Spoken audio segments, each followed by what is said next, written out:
Alright,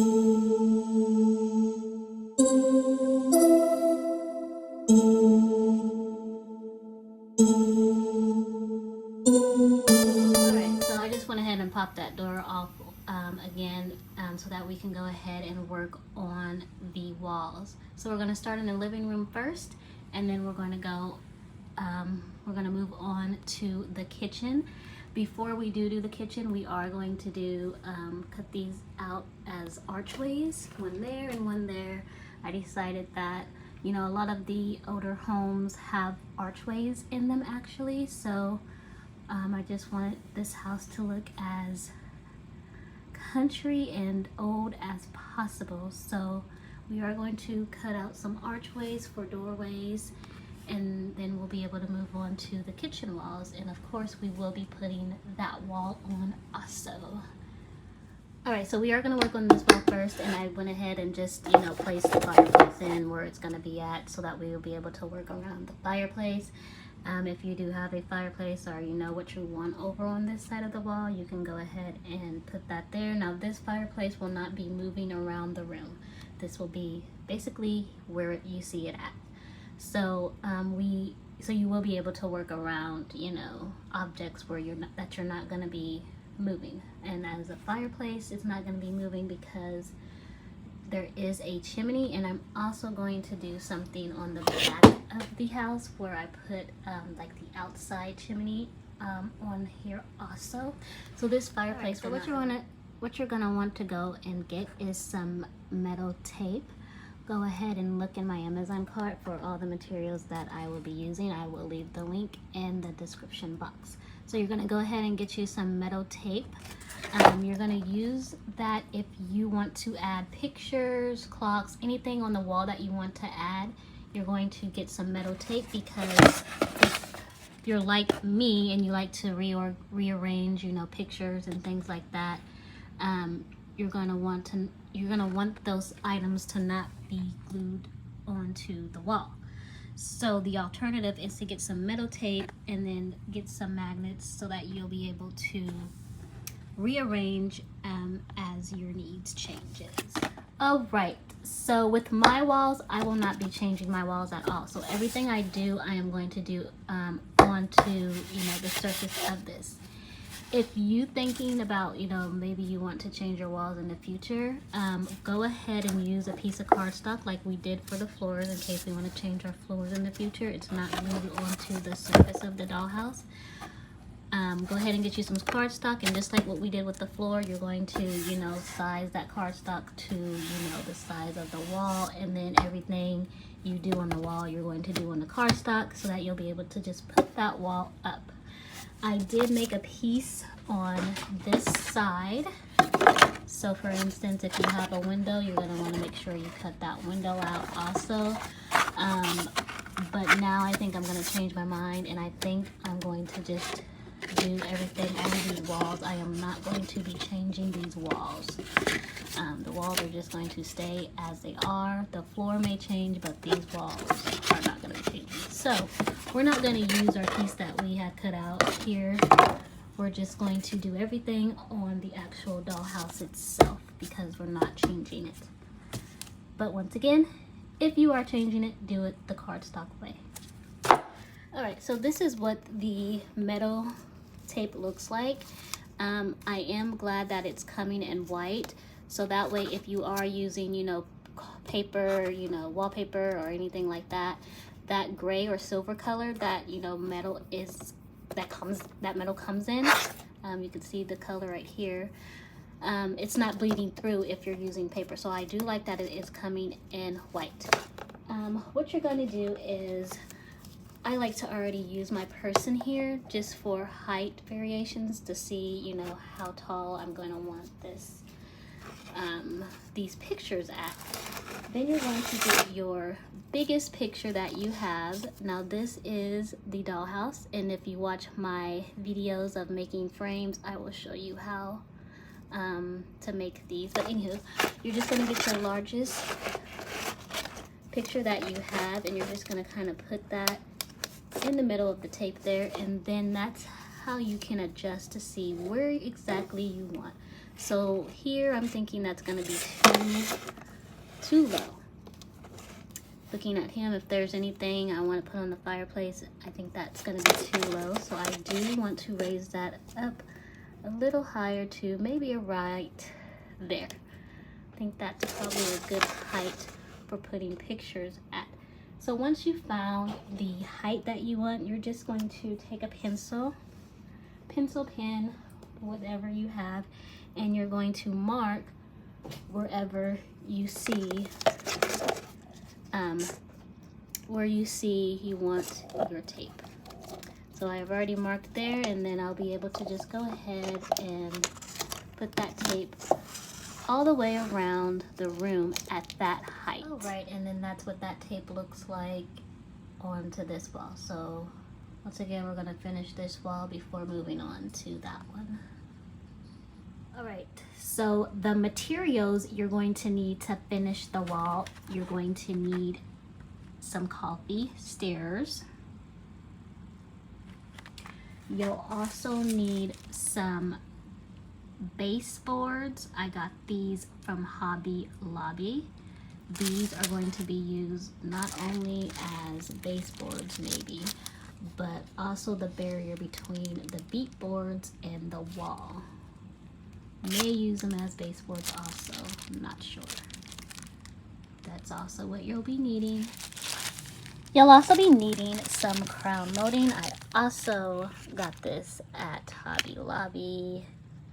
There's the name of it. So this is what the crown molding is going to be looking like. That's going to be for obviously the top of the wall near the ceiling. And then finally what you'll be needing to finish the wall is the color. Whether you're doing wallpaper or whatever you have, you'll need that also. We are going to be using contact paper. I got this in a light gray, and then everything that I'm using is going to be in the description box. And there is actually an Amazon link of everything I'm using so that you don't have to click on different links. You just copy and paste that one link of the dollhouse building materials, copy and paste that into a new tab, and you'll have all the materials that you'll need to build this dollhouse. All right, so we're going to start with the baseboards first. So we are going to use this as baseboard. It is labeled baseboard, but we're going to use it also as the baseboard in our house, as well as the barrier. I think we're going to use it, put the baseboard on like that, but then when we put it in between the barriers, we're going to switch it like that. This way you'll be able to see more of the detailed lines in there. When you switch it the other way, you're not really able to see those. So I think that will be the baseboard, and then we'll switch it for the barrier in between the beadboard and the wall. So we'll go ahead and do that first. Make sure you have your fireplace in place, because you are going to want to go around the fireplace when you do these baseboards. Before you start with the baseboards, make sure you tape your floor flat. If you are doing it the card stock method, make sure you tape that flat down.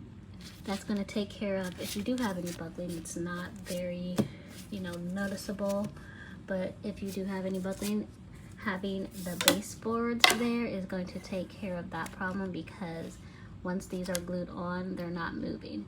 So your floor is not going to be able to come up because the baseboard is right there, which is one of the reasons why we put it over top of the floor instead of putting this down in between the floor and wall.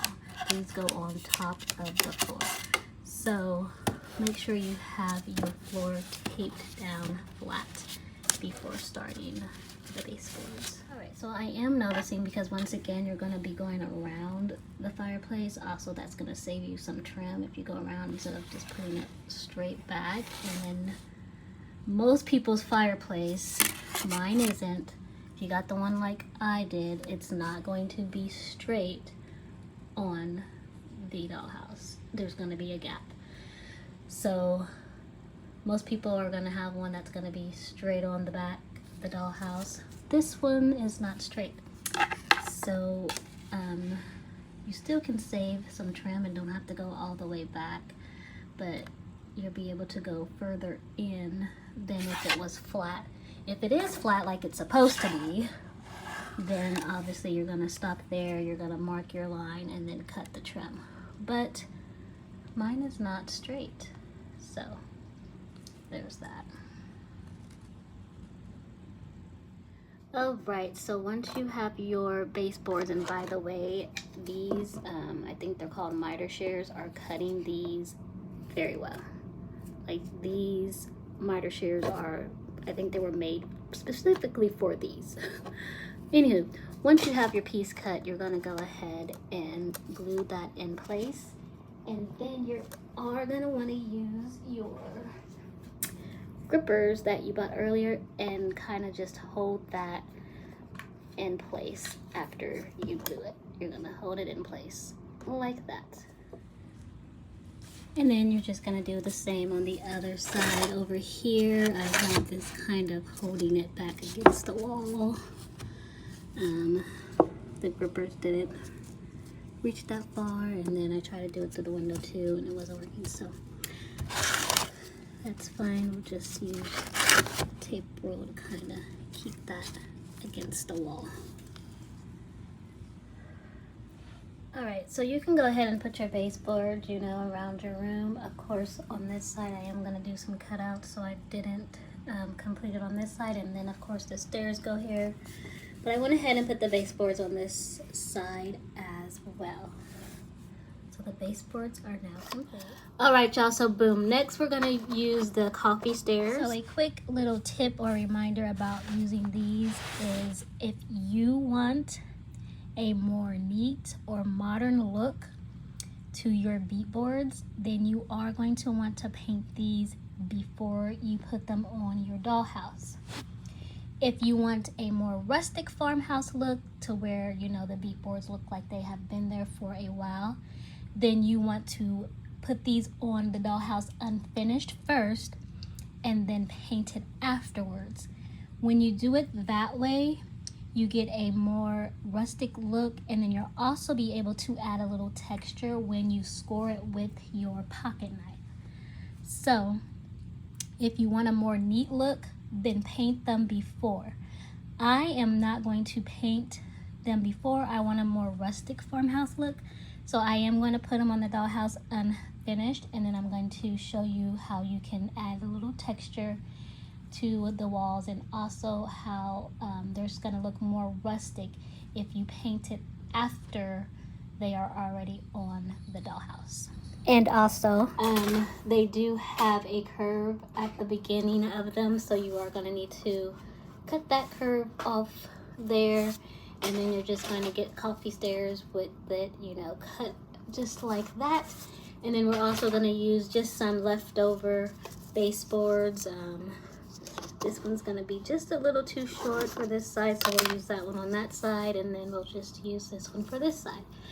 So the most important thing that you need to be sure of is that when you do this border that's going to be in between the baseboards and the wall, you're going to turn it upside down, so it's going to be the opposite of what you see on the baseboards. You don't want it to look the same like the baseboards. So you're just going to figure out which height that you want it at, and because I do have a mantle here, I don't want it to be the same height as a mantle because I want the mantle to be its own feature item. And if you can just see here, if I put it there, it's kind of like hiding the mantle. But if I put it under, you can clearly see, oh, the mantle, you know, it's its own little feature item. So I think I'm going to put it probably about right here. So you're just going to get your coffee stair, and then you're just going to mark at that point where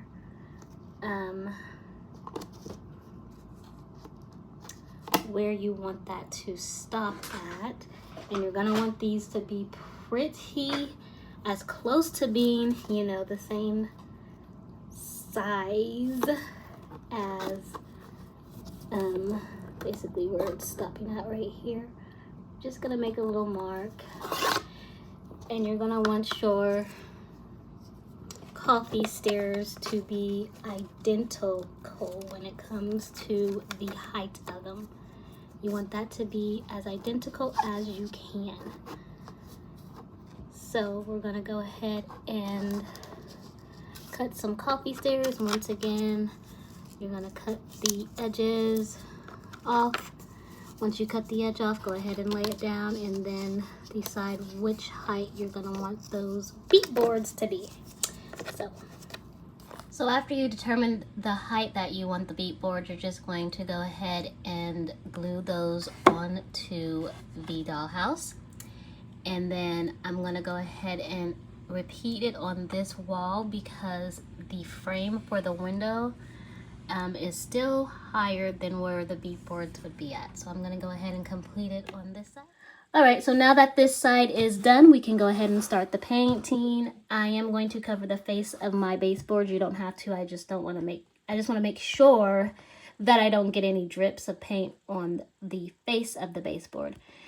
Now, you are gonna probably have some gaps like this, where it's not gonna be flat here. So you will have maybe like some gaps like you see here.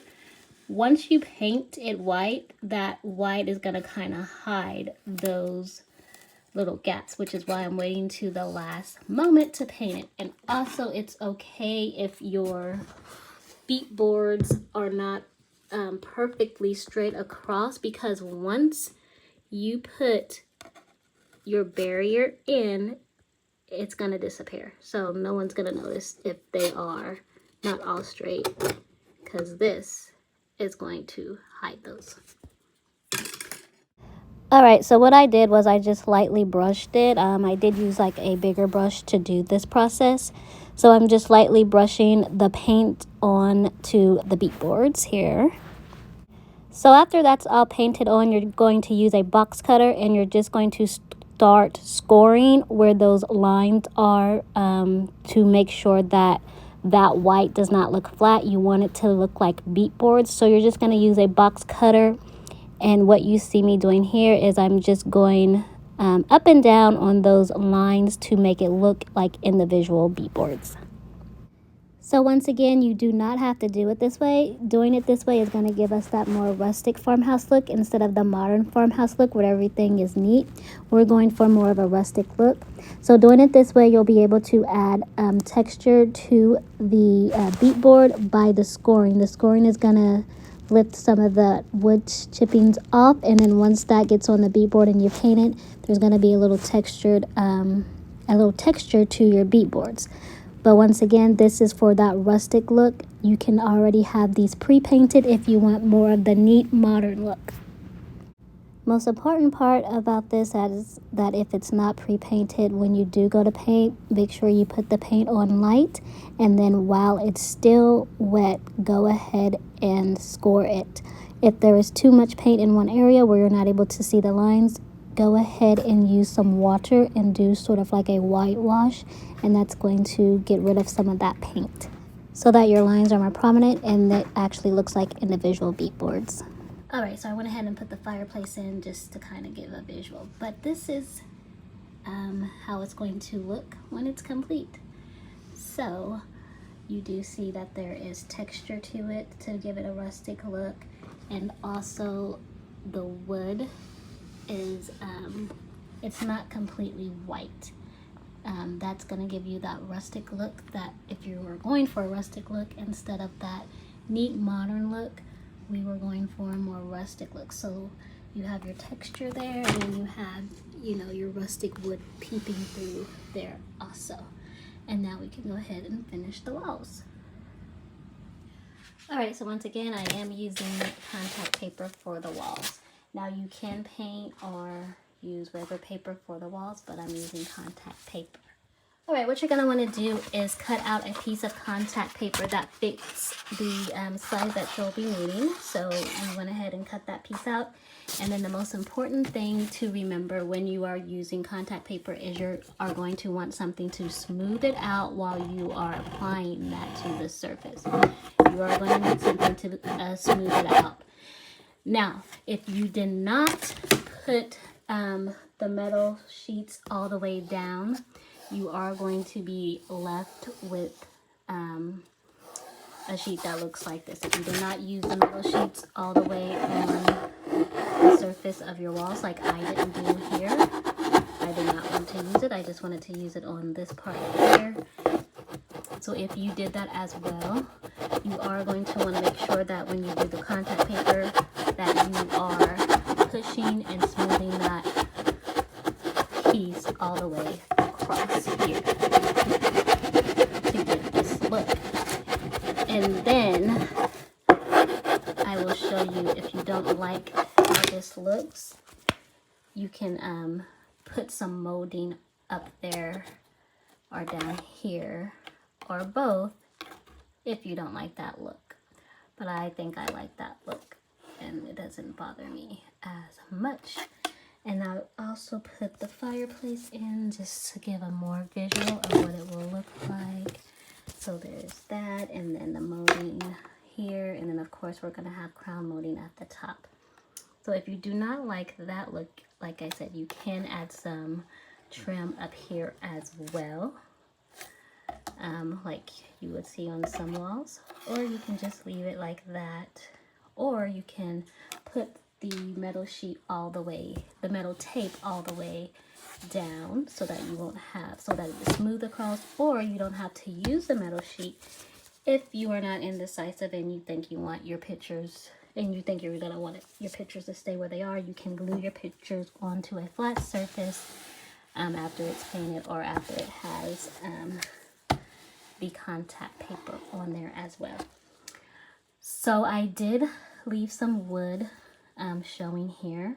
That way when I do put the molding on here, it'll adhere better wood to wood. So that is why you see that space there.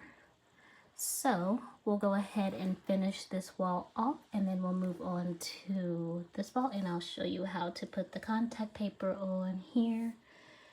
We are gonna have to put the metal sheet on that side as well, but I will show you how to do that after we finish this wall off. All right, so this wall is complete with the crown molding and also the molding in between the wallpaper and the beadboard. So now we can go ahead and do this wall, and I will show you how we do this wall. Okay, so you are going to need, I'm going to go ahead and take the door out for this part. So you are going to need two separate pieces. So you're going to need one for this side of the door, and you're going to need one for this side of the door. And then you're also going to need a smaller piece for up here. So you're actually going to need 3 pieces. And then for this wall, you will need some sort of glue. So I'm going to use Eileen's tacky glue for this wall. We're going to start with this side. So you're just going to take your contact paper, peel it down a little bit, and then go ahead and stick that piece up against the wall. Make sure it's flushed up against the wall that is not done right there. And then you're just going to start smoothing that out from the bottom up. Now, because this is a little piece of the contact paper, and because we are working right there near a opening, we are going to need to put some glue right there underneath where the metal tape is at, because we want that to be flushed and we want that to stay right where it's at. And once again, because it is a small piece, we are going to need to use some glue. So that's where the Eileen's tacky glue is going to come in hand. All right, y'all, so boom, I had to go ahead and take that other wall down just so I can have more room to work. So what you see me doing here is smoothing out the top here. and then I'm going to go ahead and try and smooth out the bottom. Then the bottom starts to bubble up. That's when you know you're going to need some sort of glue to hold that bottom in right there. So we're just going to put some Eileen's tacky glue right on the bottom of that metal piece of tape, and then we can continue. Alright, so now that we have that glued on here, and it's pretty much flushed and not going anywhere, you can go ahead and continue to go up the wall and smooth that out.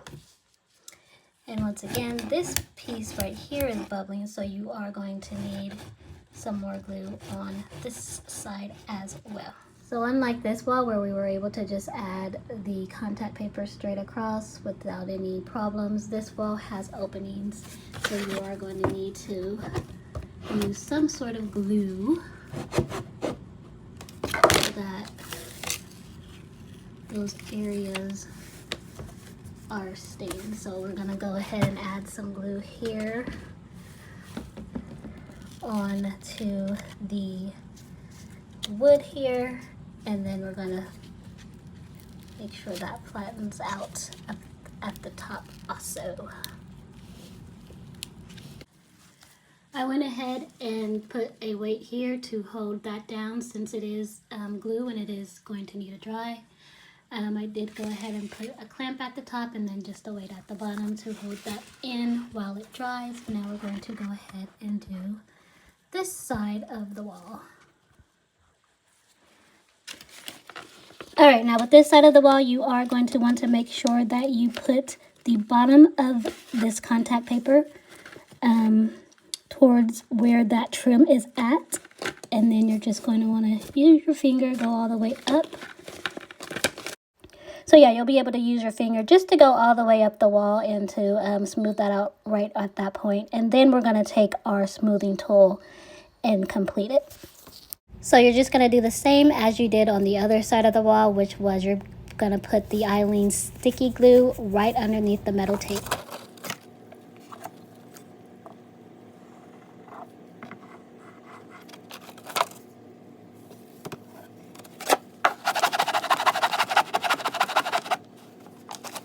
Alright, so now this is the part where you're going to get a box cutter and you're going to be cutting out the window, and you're also going to cut a piece of the contact paper off of where that metal piece of tape is at and where the window meets. That is going to allow that contact paper to lay flat once the glue is dry.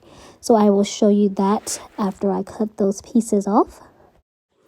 Alright, so I'm just going to show you, I already cut the window out, but I am going to show you that after I show you what I mean about cutting these pieces out. So if you do not cut a piece out on here, it's not going to stay flat because you got the metal piece of tape here. So you do need to cut a piece of the contact paper off where the trim of the window is going to be.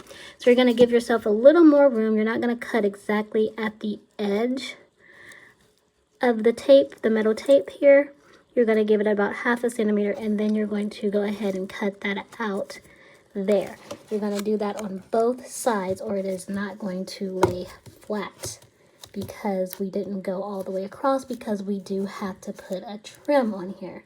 Also, when you glue, do not glue this outside edge, because once again that's going to have a trim, and we may want to go ahead and cut out that contact paper as well, but we're going to wait until we get to that part before we start cutting that off. But for sure you can go ahead and cut this off, because it's not going to lay flat if you do not cut that off. So while I am cutting that little piece out, I'm also going to go ahead and cut the window out. You're just going to use a box cutter and go straight down inside the window. Your box cutter is going to give you some clean lines if you just, go straight, like use your box cutter as a guiding tool and go straight down and across for the window. And it's going to give you those clean lines every time. If you do miss a step, you can just go back with your box cutter, as you see I am doing here on the side and at the top, and it is going to give you those clean lines if you do it that way. And that is how you cut the window out. So here you just see me cutting out another piece on the other side of the contact paper so that it will lay flat on that side as well. And then you're just going to get your smoothing tool and make sure that everything is laying flat and everything is smooth on this side as well. So once the window and you have your other pieces cut out there, you are going to need to add some more of that glue here. The main thing you want to remember is to not put that on the outside of the window. Leave a little room on the outside of the window so that if we do need to cut off some of that contact paper when we get to the trimming of the window, we'll be able to do that. So just make sure you don't put any glue right there on the outside of the window. Give it about 1 inch from the outside of the window, and then you'll be able to remove that contact paper if we need to later on. Then you just take your smoothing tool and you're going to smooth that out. And then that part of the wall is done, and then we can move to that one little section there in the middle on top of the door. So I did go ahead and put a weight and then a clamper up on this side as well. So then we're just going to go ahead and put a piece on top of there. All right, so boom, that is complete. Now we're just going to go ahead and cut around the door. So you're going to get your handy dandy box cutter, and you're going to do the same thing you did with the windows. So you're just going to find, you know, where that top is and go straight across. Find where that side is. Use your box cutter as a guide. Go straight down. And then on this side as well. Alright, I'm just going to show you how to cut this piece over here. You're just going to kind of score it to where you can basically see where the crown molding is at. And you're just going to use your box cutter and kind of score right where the crown molding is at. And then to go ahead and cut these out, you're going to take your box cutter again, and you're just going to use it as a guide and cut it straight across there as well.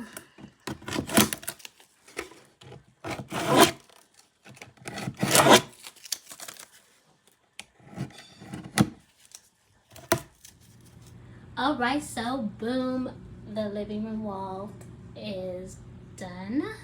Well, this part of the walls is done. We still have to do this part. So we can now move on to the kitchen. So before we cut out our arches here, once again, we're gonna cut out an arch here, and then also on this side, that's gonna be another way to come into the kitchen. So before we start on the walls in the kitchen, we are going to go ahead and make the window seat. So previously we did make the floor, so if you're not going to have a window seat, then you will continue to use this as the floor. But if you are having a window seat, this is going to turn into the actual seat for the window seat. So you're just going to position it to where you're going to want that seat to be, and then you're just going to use this, like I said, use this as a window seat, and then you're just going to make the bottom of it the same using popsicle sticks and cardstock, just like you did with this one. So you're basically going to take a sheet of cardstock, as you see here, and you're just going to first you're going to go ahead and see what size you're going to need for the front of that, and then you're going to cut it to size here, and then you're going to cut it to size depending on how tall you're going to want your window seat. So we're going to do that first. Okay, so boom, here is the cardstock. So this is actually going to go behind the floor here, and that is about the size that we're going to want our window seat. So now that that is done, we can go ahead and place our popsicle sticks Basically the same thing that we use on the front of here, we're going to use on here. So we're just going to glue popsicle sticks onto the cardstock one by one, just like that. All right, so boom, here it is. So we just did one side. This is just going to go in the front here. And then on the back of this, you're going to line the back of this with popsicle sticks. So it doesn't matter if it has the curve on it or not. You're just wanting more stability for the back of it. And so you're just going to line that with, you know, popsicle sticks just to give it more stability. So that can go either way because that part's not going to be showing anyways. It's going to be on the back. So you're just going to line that up with popsicle sticks. If you have some wood, you can cut a piece of wood to fit that and glue that on there as well. But we're just going to use popsicle sticks since we have those handy. I'm just going to show you guys this. This is how I glue things down anytime I'm gluing cardstock down. I do clamp it to a table while the glue dries. Since I am using cardstock, I don't want it to flex and be flexible. So this is the method I use anytime I'm gluing anything down to cardstock. I clamp it down while the glue dries. So I did this on the front also, and I'm just showing you the back of it. So boom, here it is. I finished putting the popsicle sticks on the back. Once again, you're not going to see this back. You're just going to see the front. So then now we can go ahead and stain it the same color as the floors. All right, so boom, it is all stained and ready to go. So now this piece is done. You're just going to do the same with the sides. You're going to take a piece of cardstock, cut it to size, and then you're just going to align it with popsicle sticks. You do not have to do it the same like I did here on the front. You can just do it like this on the front and back because it's not going to be seen, because it is going to be on the side. So it's not going to be seen, so you can just align them with popsicle sticks like we did here on the back. All right, so we do have the side pieces here. And once again, you're just gonna line the popsicle sticks up like this. You do not have to do it diagonal like we did here. This does take a little more time. I just did it like this since once again, they're gonna be on the sides and not seen anyways. So now we can go ahead and glue these two pieces to, you know, there's gonna be one on this side and one on that side. All right, so boom, the window seat is complete. And you can take that off, and then you have some storage space, and then you can put that back on, and then you got the window seat again. You can take this out and you will still have your floor there. But we are going to have the window seat for now. Of course, later on I will show you how to make the cushions and then the pillows, but now that this is complete and in, we can go ahead and start on the walls. So make sure that your floor is taped down because you don't want it to move, and make sure that you have tape on the outside of here because you don't want this to move neither when you're taping down, when you're gluing down the walls. And we are going to do shiplap. So what you're going to do is you're going to get some bamboo sticks, and you're going to want to already have those painted the color that you want your shiplap to be. Mine, I want it to be white. So I already have those painted, and you'll be able to go ahead and start gluing those down. Once again, make sure your floor is in place and not moving, so that when you glue those down, just like how when you glued the trim down, you're still able to move the floor. It's taped down over here, so but you're still able to move the floor on this side. You want it to be able to do the same thing on here. When you have these glued down, you still want that space for the floor to be able to slide in and out. So make sure you glue the floor down so that when you're gluing these down, they'll be in the right spot. You do not want to glue these down without having the floor in, because then your floor will not fit anymore.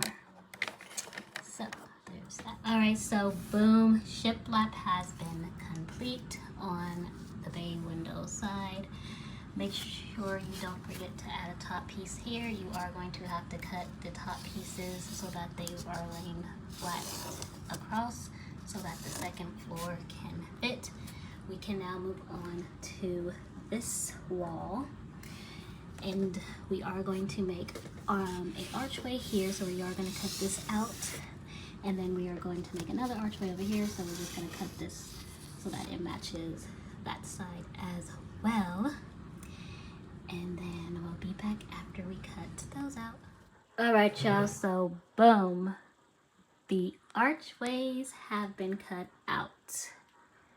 So now that these are cut out, we can go ahead and finish the wall for the kitchen on this side. And then before we glue the wall down, we are going to finish the living room wall on this side as well. And then we'll glue that in.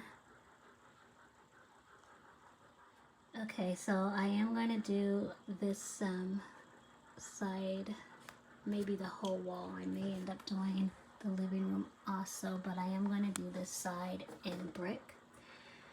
And because I am going to have this piece right here in the middle of the archways, I am going to go ahead and mark where this piece ends right here at the top.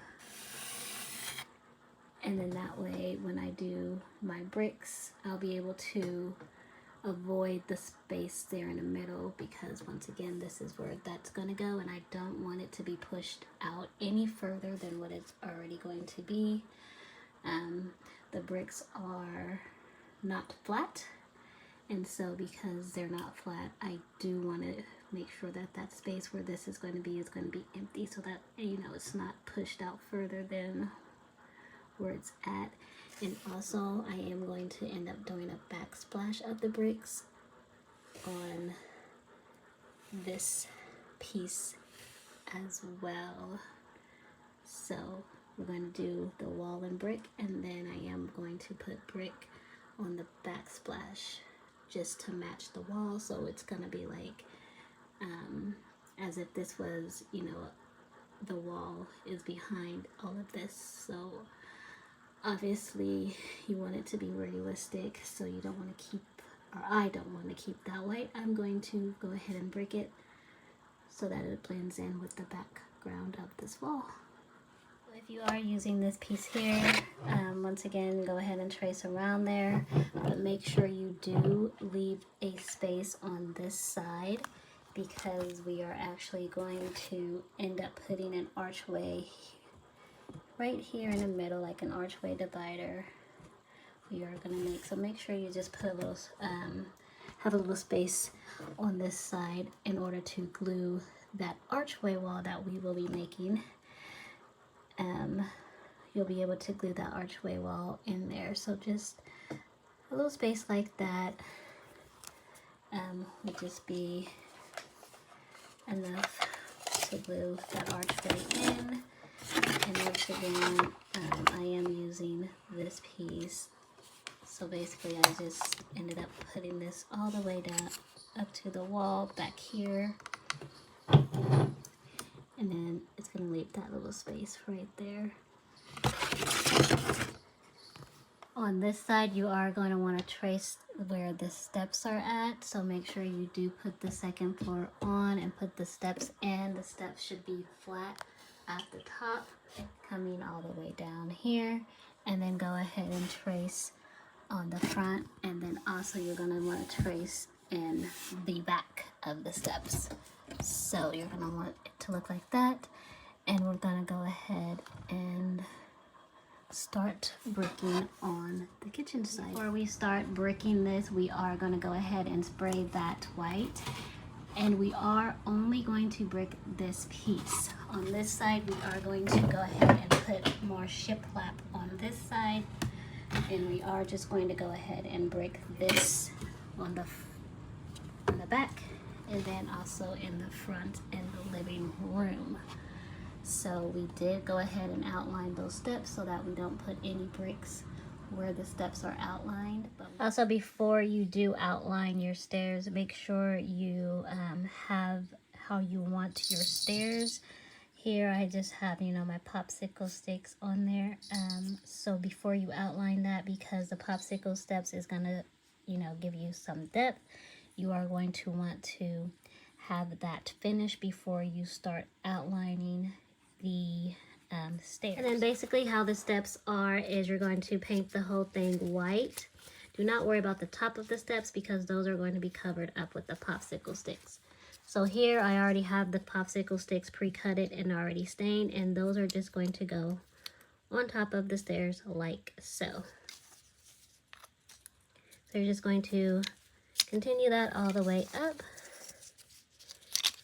These are actually a little bigger. I did end up cutting these down because you do want on the side here where it's going to be against the wall, you do want that to be flat.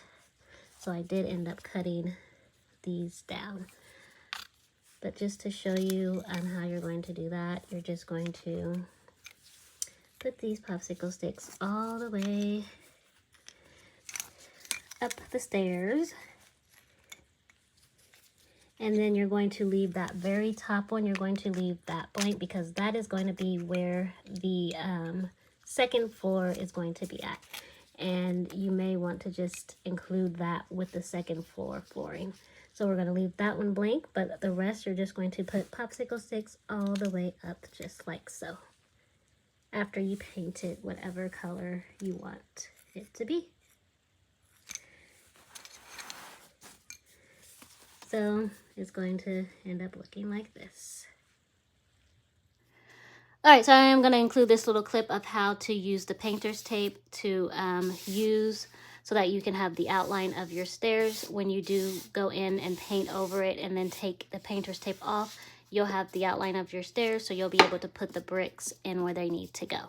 So you're just going to take your stairs, place it where you're going to want them, and then you're just going to outline your stairs. Make sure, now I'm just using a number 2 pencil. I'm not sure if that matters, but it's just a regular number 2 pencil. But when you are tracing, make sure you're pressing firmly down. So you want to make sure you're pressing hard down onto there. And then you're going to trace the outline of the stairs, pressing down as well.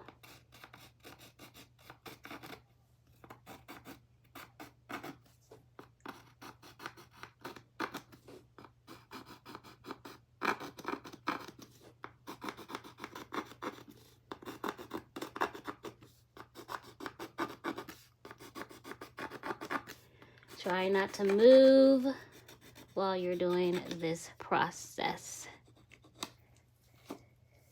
So there you have the outline of the stairs. I'm going to go back over this again just to make sure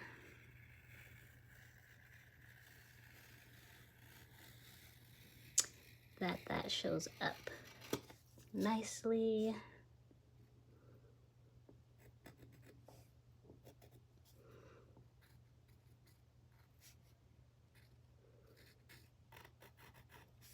Once again, make sure you're pressing down with your pencil very hard so that that lead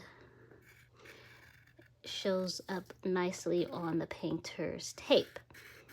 And I will show you what that means right now. So you're going to take your painter's tape, the sticky part, okay, let's do that over. You're going to take your painter's tape.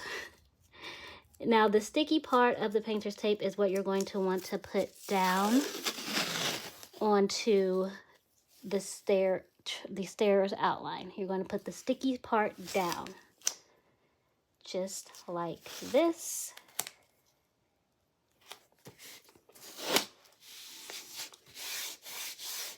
And you're going to just press firmly down like so. And then once you lift the tape up, you're going to have an outline of your stairs that you're going to cut out. That you'll be able to cut out and then place black on to where that outline is at. So after you cut it out, you'll be left with this outline of the stairs, and then you're just going to put that onto where your stairs are at. Then after that, you'll be able to paint this whatever color grout you want your stairs to be. Then after that paint dries, all right, so after the paint dries, you'll be able to take the painter's tape off, and then you'll be able to start bricking around where you have the outline at, and of course where the paint's at. So once again, with that painter's tape, you'll be able to paint the wall in whatever color grout you want. I want my grout to be white, so I'm going to paint it all white. All right, y'all, so boom, this is now painted white. So now we can go ahead and brick this piece here. I did go ahead and remove the painter's tape on this side so you can see the outline of the stairs. And then we do have the shiplap up here. We are going to do some touch-up paint on this wall, but that wall is also up and ready to go. So we'll be back after we brick this. All right, y'all, so boom, took that painter's tape off, revealing a bare wall, and the archways is complete. The reason why you do want painter's tape here is because if you did not have that there and you painted this all white, you would not be able to tell where you wanted your bricks at.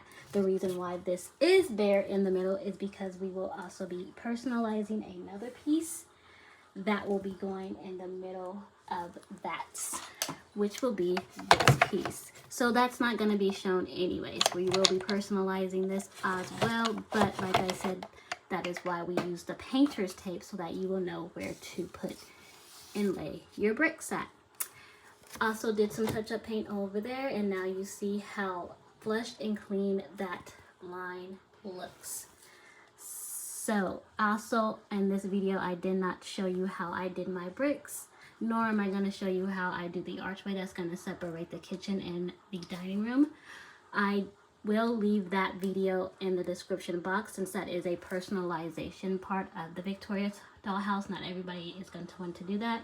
And this is just a step-by-step of basically doing the Victoria Farmhouse, and I didn't want to put the personalizations in this video. But that video is going to be in the description box for those who want to try and attempt the same look that I got here. And this is the archway I was talking about that separates the kitchen from the dining room. And that how-to video of how to achieve this is in the description box.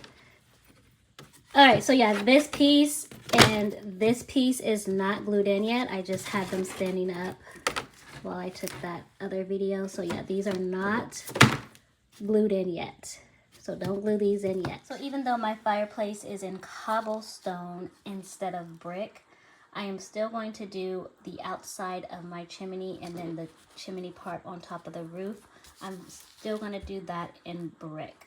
So because we want the white grout, we're going to spray paint this white, and then we can use painter's tape here at the bottom, because this part, the bottom part, is going to be black. So I'll come back once that is spray painted, and then we can go ahead and brick the chimney right now as well.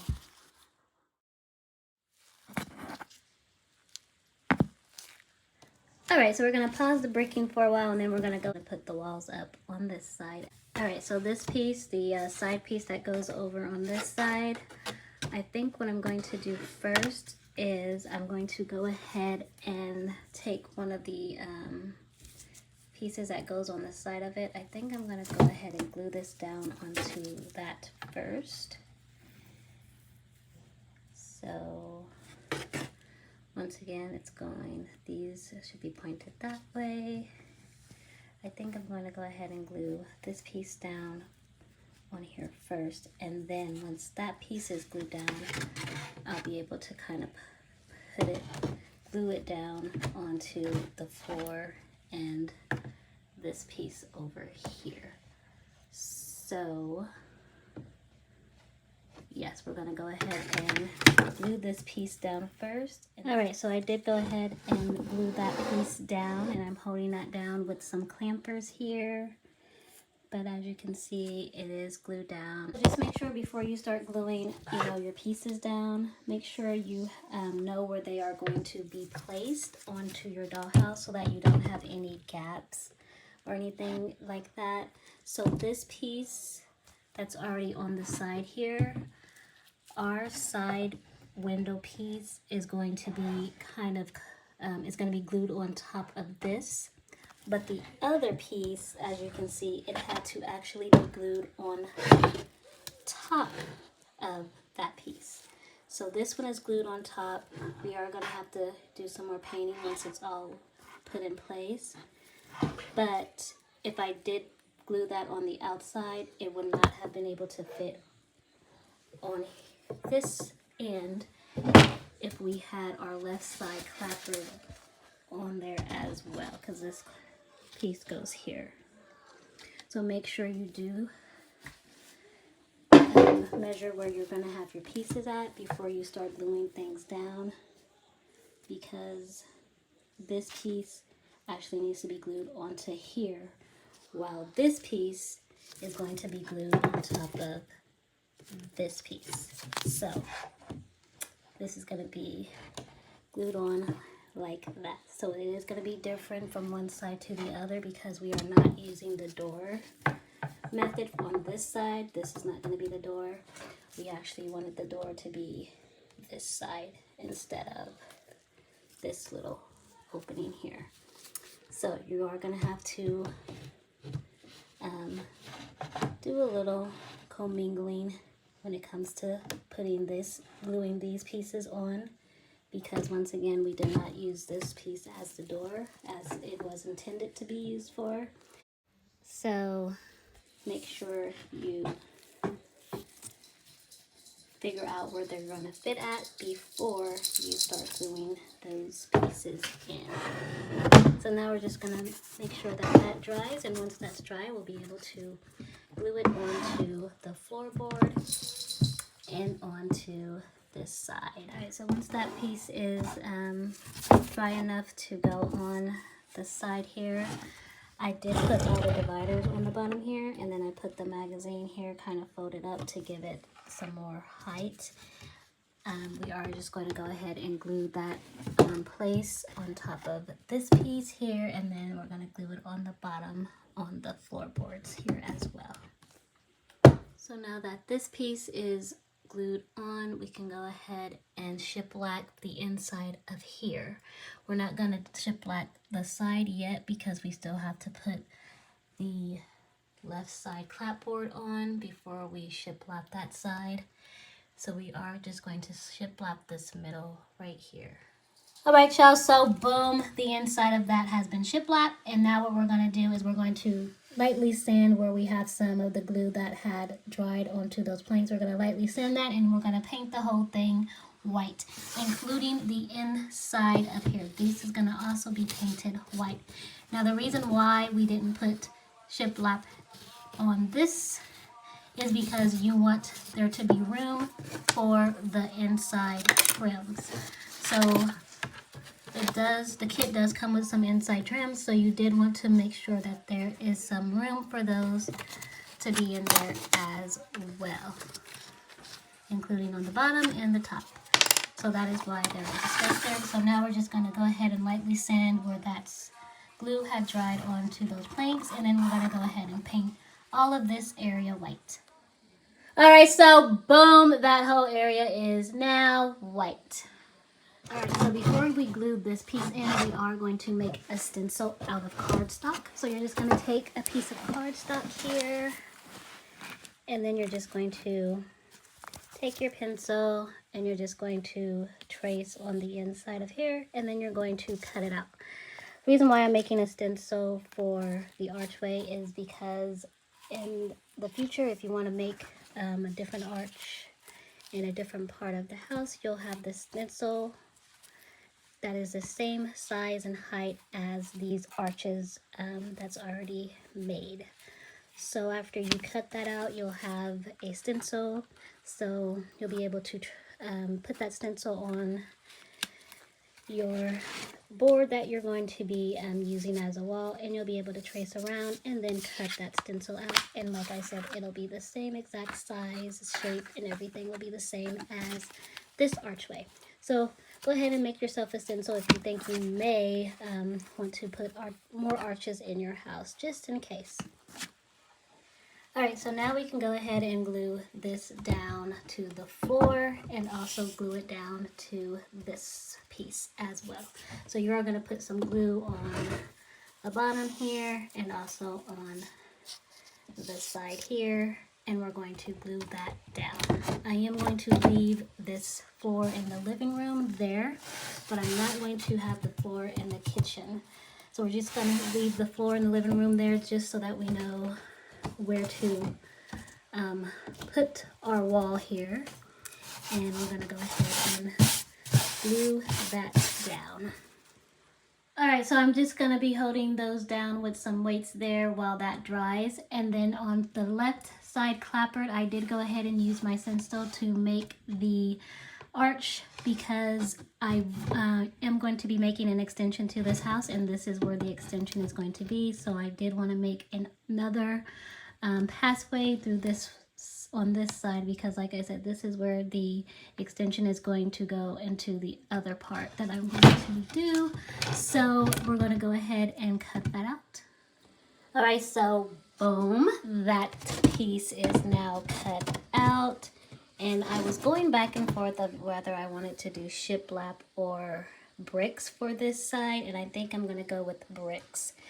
So I'm going to go ahead and brick it. Let's make sure that if you did a cutout, I did leave some space down here instead of cutting it all the way out right there. So that is why that piece of wood is in between there, because I did use a jigsaw, and instead of drilling a hole in there and then putting the jigsaw through the hole and then going around it that way, I just cut straight up and around, and then I stopped here and went across. So you can just use a drill and, like I said, drill a hole in the middle and then use your jigsaw for that, but I did not. I just went straight up and around, and like I said, I did leave some space right there. That way you'll be able to glue it on the baseboard here all the way across. So it is going to have like a little step. Alright, as I was waiting for the paint to dry so that I can brick this, I was thinking to myself, I haven't looked at my manual for a while. So I am glad that I took a look at the manual, because actually after I bricked it, I was going to glue it in. We're going to not glue this in yet. We are going to wait until we get our second floor in, and then we're going to glue the left side clapboard, which is this, in place. So once again, we're going to brick this, then we're going to set it to the side, and then we're going to go ahead and finish some windows. Once again, the method that I use to make these bricks, I posted that link in the description box. So just click on the link on how to make bricks, and you'll see that method on how to do these bricks. Alright, so these are the first floor windows. I kind of put them in rubber bins according to, you know, their little group that they're in, including with the inside window frames. I did pre-paint these white as well. So we're going to go ahead and put those together. I think for this we're going to use the Eileen's tacky glue. And I think I'm going to go ahead and put the frames together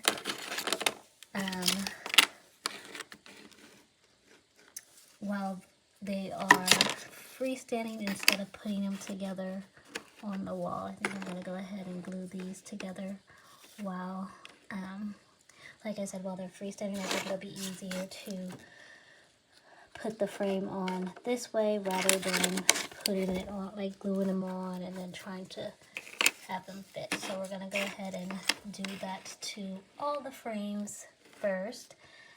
When you are doing this, make sure you have a non-sticky paper that you're doing it on top of.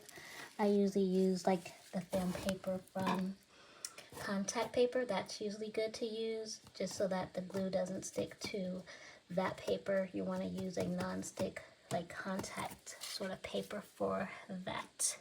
So yeah, we're going to go ahead and glue all the frames together first.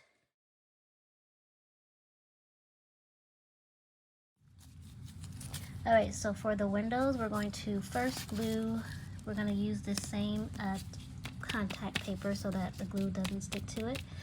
And we're going to start off with gluing the first, well not the first three, but just gluing 3 pieces on first. So I'm going to do the sides and then I'm going to do the top.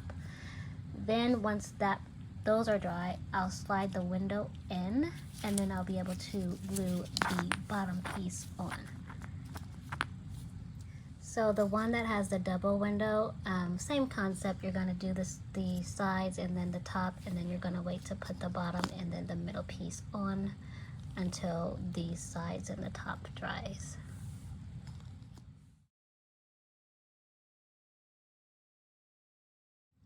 So you don't want them dried completely. You want them dried just a little bit to where you can still maneuver it a little bit. In case the window needs a little more space to slide in there. So once it's dried, you know, a little, then you can go ahead and slide your windows in. Make sure you do take the film off. They do have film on them. Make sure you take the film off first. So once again, you're just going to slide it in there and then you're going to glue the bottom piece on. So you don't want this completely dried to where you can't maneuver it if the window needs a little more space to get in there. You don't want it completely dry to where you're not going to be able to maneuver it. So this piece, it was just a little bit different. You just put the 2 windows inside of the middle piece and then you slide them up. Once you get up to here, you're going to put some glue on this piece to glue it onto the top of the sill. And the same on the bottom. Once you slide, you know, the 2 windows and the middle piece up and it's glued up here, you're going to take the bottom piece and slide it up as well and then glue it, the middle piece on the bottom here as well.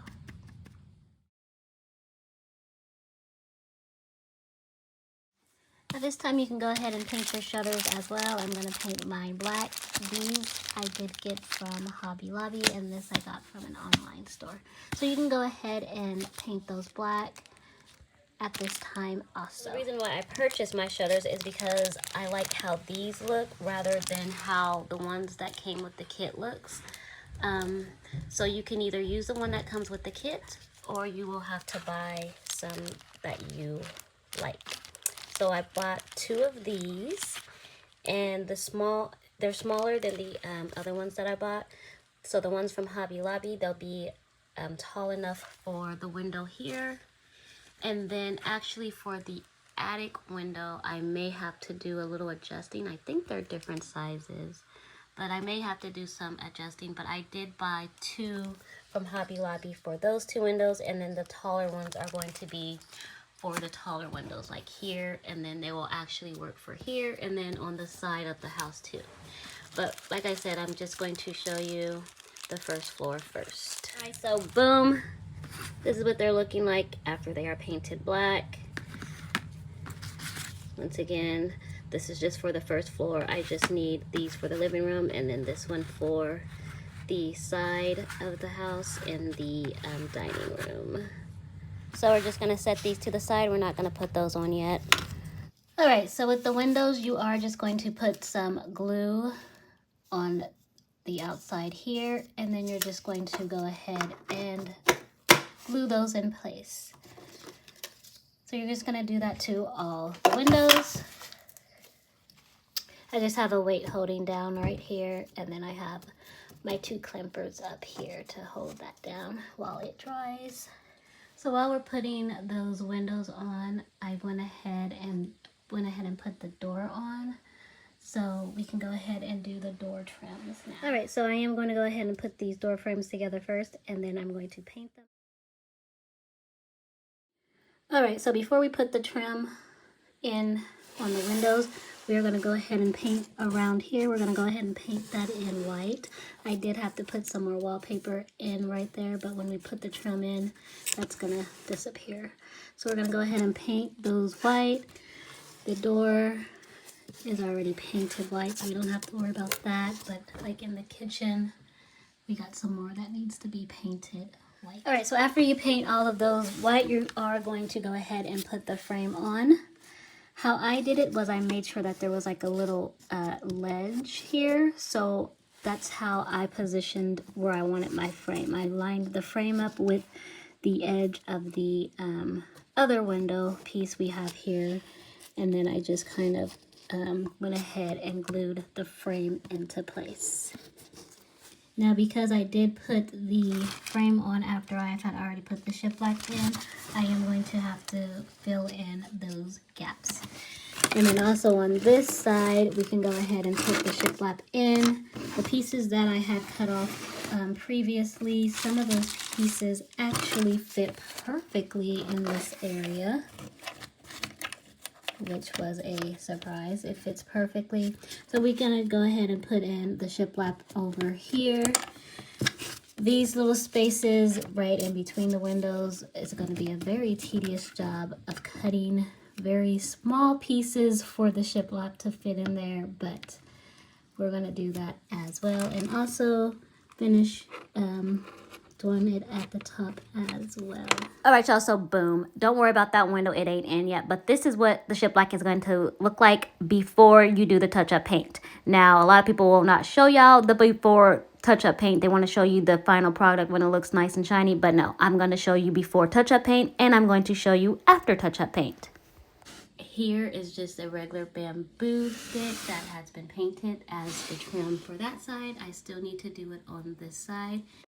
So once again, this is what it's looking like with the shiplap in there. If it is looking like that, you are on the right track. Like I said, I am showing you before the touch-up paint. I'm not just going to show you when it looks all perfect. You need to see that if yours do look like this, it's okay and you are still on the right track. I'm going to show you before and after touch-up paint so that you know you're on the right track, because I am showing you step-by-step instructions on how to build this. All right, so boom, this is what it looks like when it's all nice, clean, and pretty after touch-up paint. So once again, that was before, and this is now after. I am showing you before and after so that you know you are on the right track, and don't think that you are just, you know, messing up. You are on the right track. This is what it looks like, all nice and pretty with touch-up paint. I did, however, had to adjust the top here and the bottom so that they would fit in this space again, because I had to, I added this trim. So I did have to cut out some of the trim right there and also on this side so that that would fit in. So other than adjusting that, that is how it's going to be looking when it is all pretty with the touch-up paint. All right, so we have the floors done, the walls done. We have the window and the door glued in, the windows and the door glued in, all the windows. And we have our archways cut out. We made an archway and we bricked it and bricked these archways and the wall for here. So the last part before we put our second floor in so that we can glue our left clapboard on. We're not going to glue that on until we put the second floor in. So the last part for the first floor is the ceiling, which is going to be obviously the second floor. So we're going to go ahead and start on the ceiling for the first floor, which is also going to be the second floor or the middle floor. that we're going to need to put the ceiling for the first floor on and to put the second floor on so that we can put the left clapboard on. You get it? Got it? Good. All right, let's go. So you're going to need your middle floor, aka your second floor.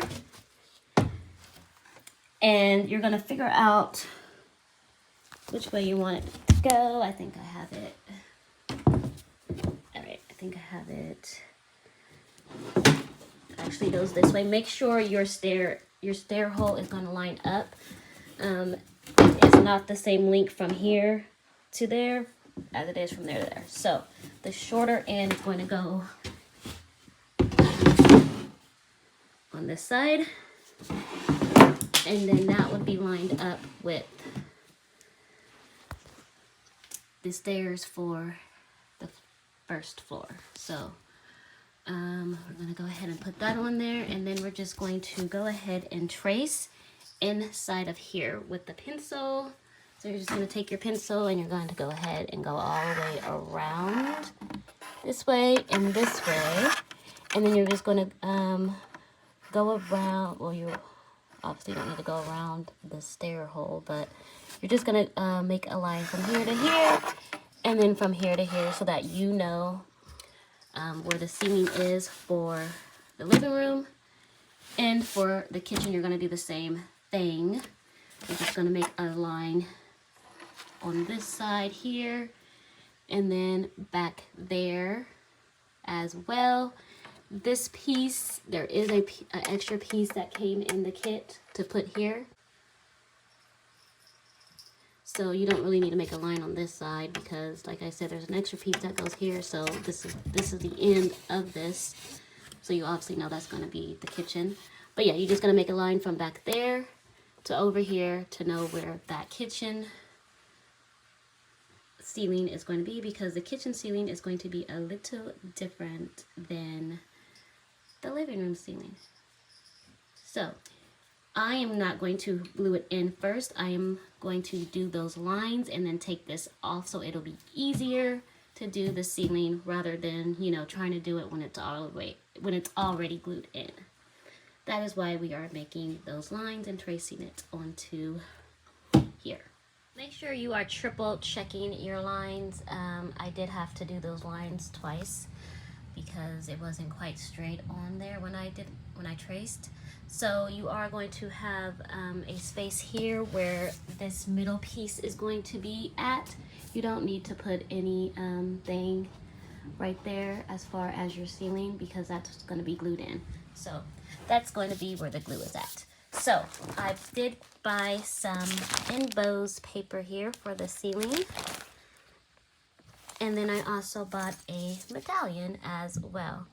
Now these type of ceilings aren't just particular in farmhouses. They are also on like the east side of America as well. So it's not just particularly in farmhouses, but I did buy this medallion and this embossed paper for the living room ceiling. So I am going to glue that in here where I have my lines.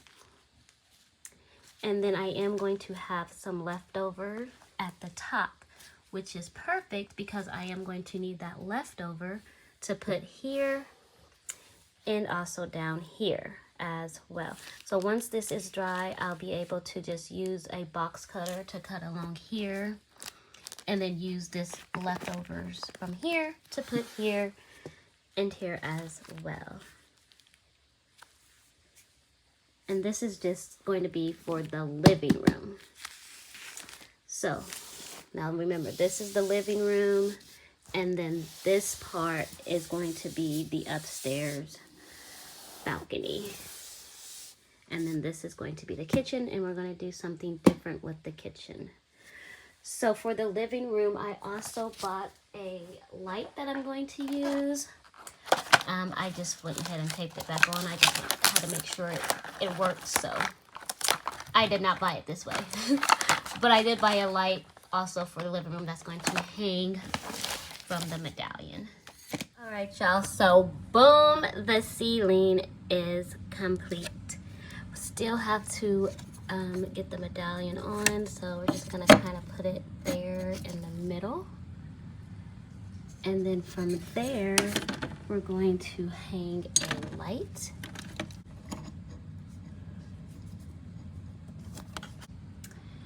That is going to be what it's going to be looking like with the ceiling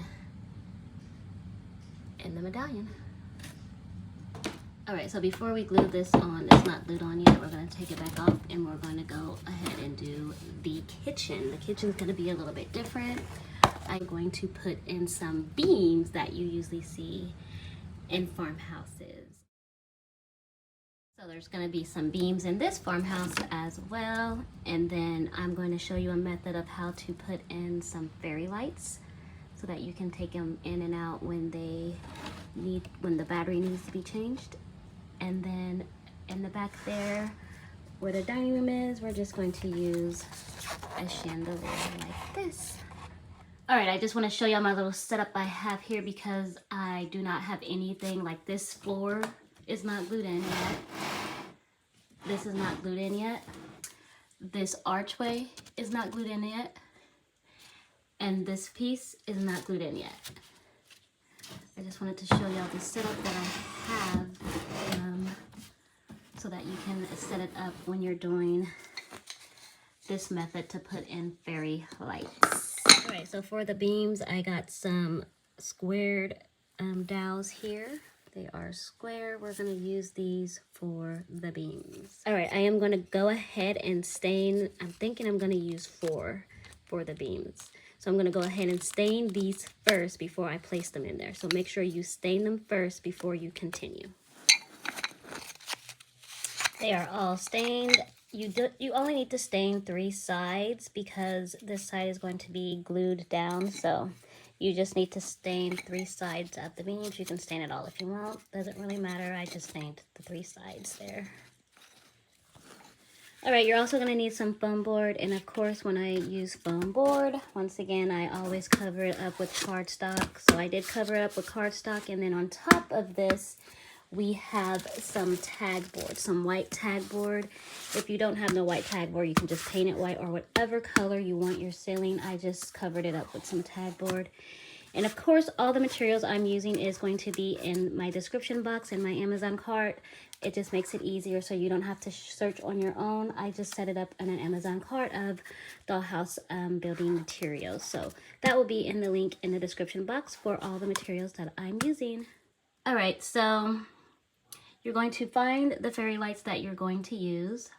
And I love these, but they are a little too big and there's just a lot for the space that we have.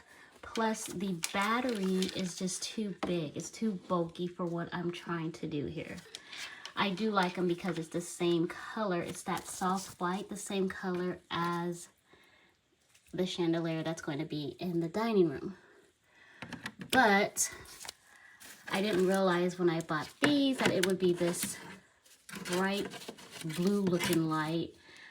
But I got these because the battery part is much thinner and it was going to be way easier to put these through the foam board rather than, you know, this is just too much. But I do like this color, so I am going to eventually see if I can find, you know, a smaller battery pack like this, just in this color.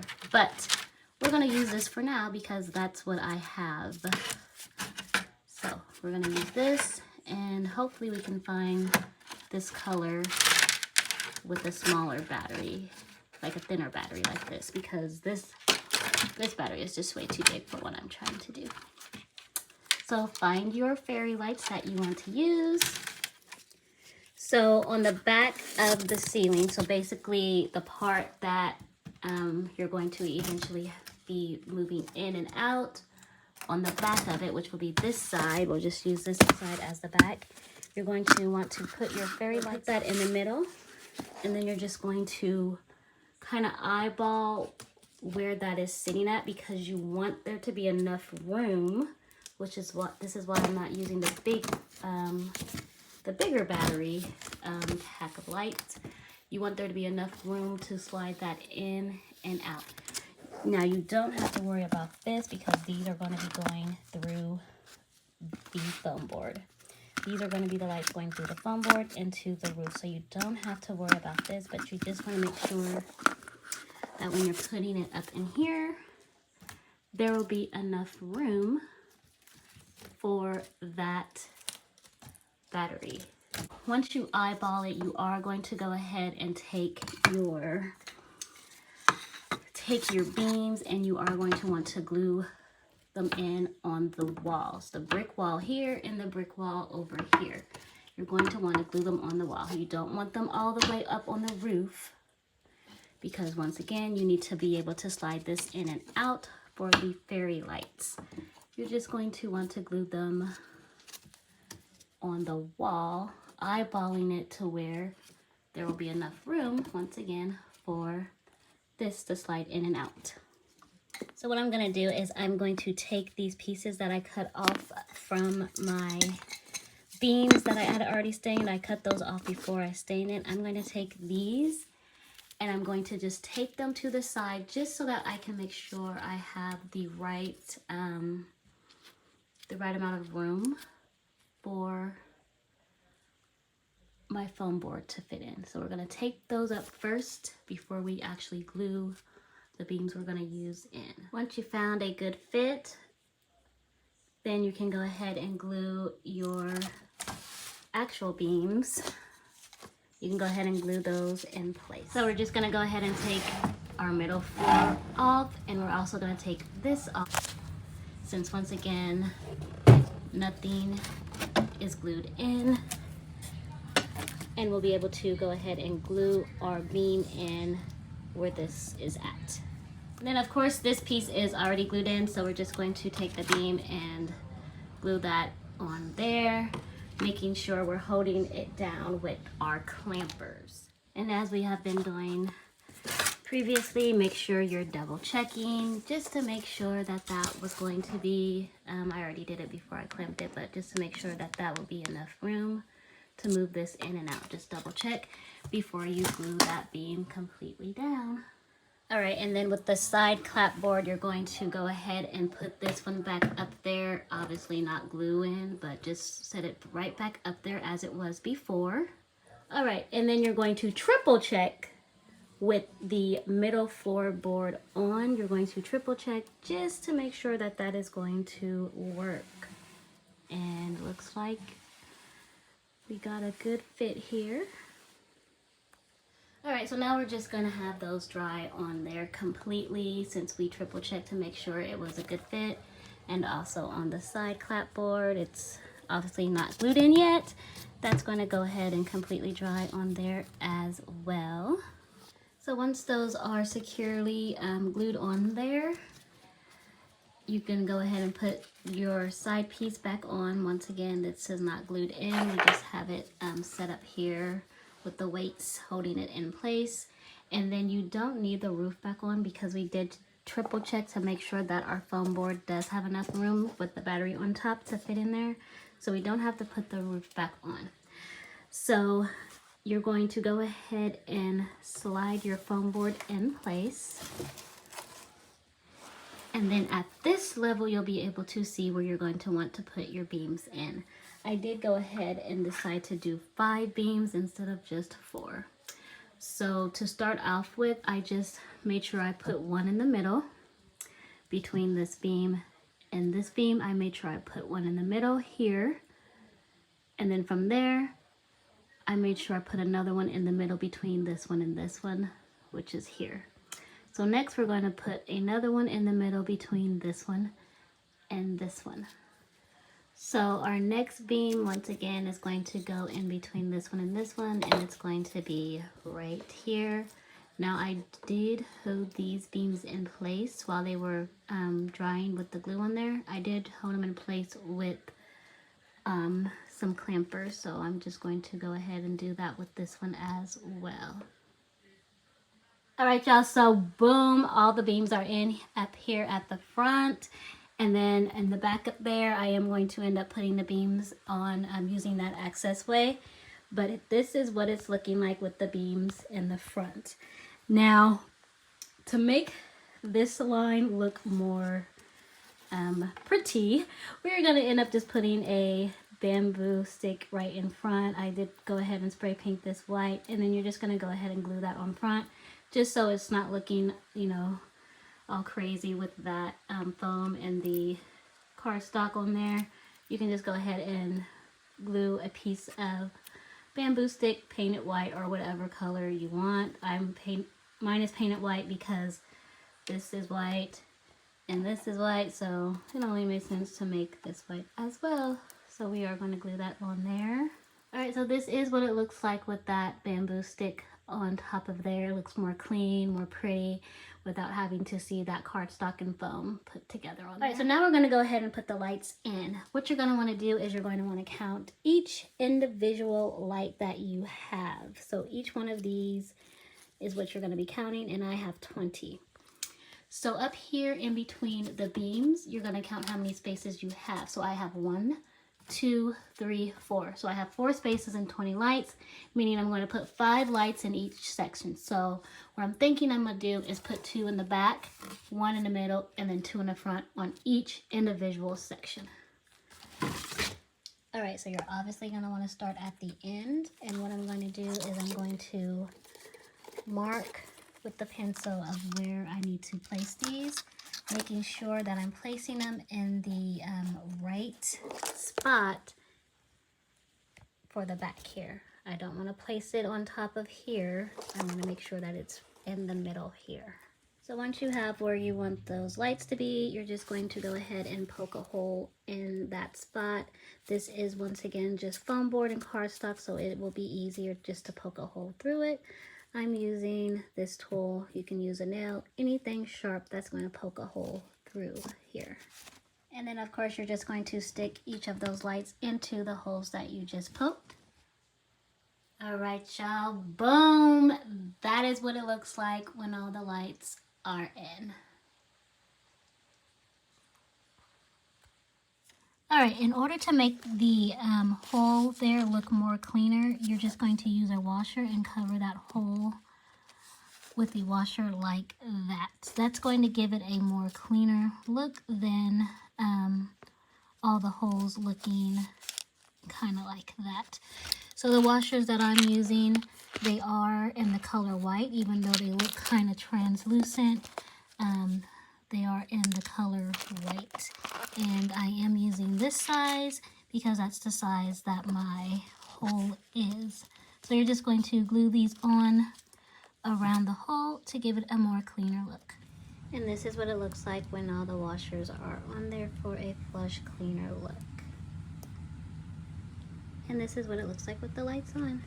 Now, of course, none of this is necessary if you are wiring your dollhouse, but I am going to use battery-operated lights instead of wiring the dollhouse. All right, so I did take the second floor, middle floor, whatever you want to call it. I took that off again so that we can complete the living room ceiling. So all I did was I did figure out where I wanted my medallion. I placed that there, and then I'm going to be holding that down with a weight. We are going to be ending part 4, doing the back half of the kitchen ceiling before we start part 5. So for the back half, you do see that there is white cardstock on there. You can paint that whatever color you want. The other half does not have any cardstock because that is where those lights are going that we just finished making. So once the medallion is put back on there, go ahead and put the middle floorboard, or the second floorboard. It's called the middle floor. Go ahead and put that piece right back on. So I went ahead and put the light piece back inside. I am taping it down to the second floorboard, middle floorboard, whatever you're calling it. I am taping that down on here so that this isn't not moving, and I'm also taping these down, having it flush to the side because this piece is not glued in. So I want to get a good fit for the second floor, making sure that's in there and in the back before I put my beams in on the back there. All right, so actually we're just gonna go ahead and remove the hinges from this side. We did end up buying some larger hinges actually for this side as well, but we're gonna go ahead and remove these hinges because this part here, we're going to do something different here. So I would rather this whole thing be removed while I finish this area here. Plus, we can go ahead and remove it while we put in our beams for the back half of the kitchen. So we're just going to go ahead and remove the hinges and go ahead and remove this wall. And then we'll go ahead and put the beams in. Go ahead and remove this as well. And then we can just go ahead and put the beams in, making sure that they're lining up with what's back here. Once again, this is white, so it's going to match what's in there as well. And this side, we are not doing the lights that we did in the front. We are going to actually have a chandelier in here. So we're not going to do the method we did in there for the lights. We're just going to use this chandelier for the light that's back here. But we can go ahead and start putting the beams in on this side. All right, so the thing to remember is that on the front there, the beams are going to be lower than what they are over here because we do have the cardstock foam board there for our lights. So the thing to remember is that we are going to have this wall in there, so you're not going to be able to tell, you know, that it's lower or higher or whatever. Once that's in there, you'll just be able to basically position these close enough to where they are in the front. So if you're down here, you don't want a beam to be like right here, and then you're like, wait, that doesn't even match up. You want it to kind of match up to where the beams are in the front. So we're going to start over here, and we are going to glue this first beam onto the wall. Now, the second and the third and the fourth beam are going to be glued onto the ceiling. And then I'll show you how to glue the last beam on.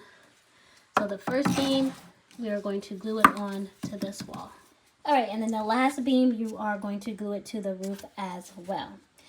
The difference with this is that you have to make sure that it is not hanging outside of where this edge is here, because the door still has to come on here.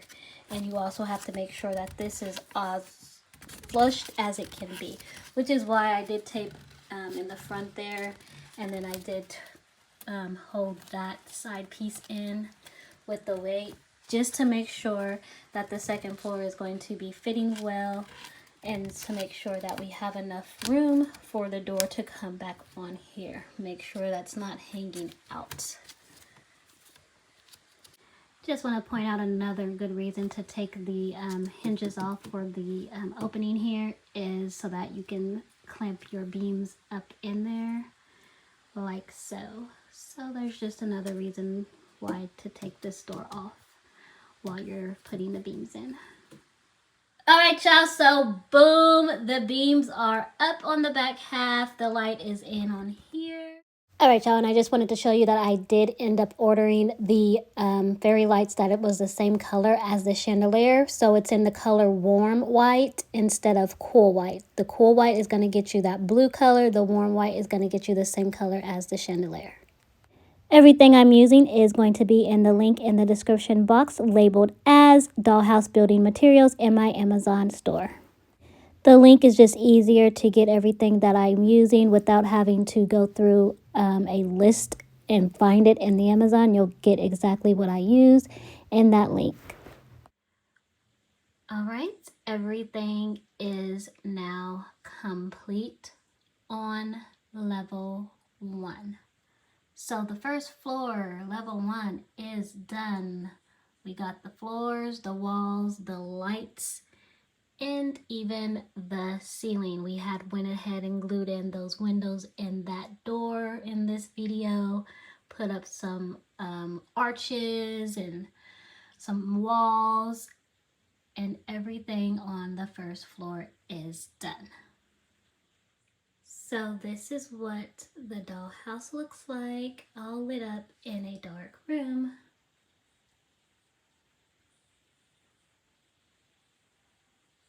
So the fairy lights makes it bright, but even without the fairy lights, these lights are pretty bright as well. That will conclude part 4 of building the Victoria Farmhouse Dollhouse kit. Alright y'all, so if you have not watched parts 1 through 3 of my videos building the Victoria Farmhouse Dollhouse kit, go ahead and watch those parts in order so that you know how I got to this point of finishing off the first level. Don't forget to give this video a thumbs up to like the video. Subscribe to my channel and hit the bell so that you don't miss the notifications of when I do post part 5 or any other of my upcoming new videos.